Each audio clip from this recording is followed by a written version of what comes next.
परिसरातील अनेक स्वयंसेवी संस्था आहेत. त्यांनी अनेक विषय त्यांचे त्या ठिकाणी मांडले होते. ट्रॅफिकची समस्या आहे, पाण्याची समस्या आहे, कचऱ्याची समस्या आहे. जे काही MSRD, MMRD आहे, PWD अशा अनेक डिपार्टमेंट्स एकमेकांशी कनेक्टेड कामं करतात.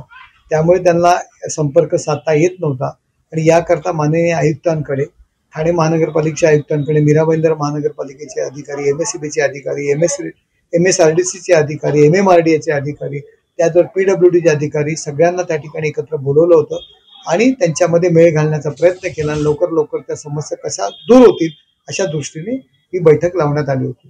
सर, मेट्रोचा प्रकल्प जो आहे तो अतिशय जोरदारपणाने सुरू आहे. कशा प्रकारे ह्या संपूर्ण प्रकल्पानंतर घोडबंदरवासियांना दिलासा मिळाला? लवकरात लवकर ट्रॅफिकच्या दृष्टीने त्याकरता मार्ग काढण्याचा आम्ही प्रयत्न करतोय. ही बी वाहतूक सुद्धा कशी कमी होईल या दृष्टीने पण प्रयत्न करतो. अनेक ठिकाणी मेट्रोच्या कामामध्ये झाडांची तोड झाल्यामुळे अनेक नागरिकांच्या तक्रारी येत आहेत. हे बघा, विकास करायचा असेल तर काही गोष्टी कराव्या लागतात रस्त्यामध्ये येणाऱ्या, परंतु एक झाड तोडलं तर त्याच्याऐवजी 10 आणि 20, 25 झाडं लावली जात आहेत. त्याचं पुनर्रोपण केलं जात आहे.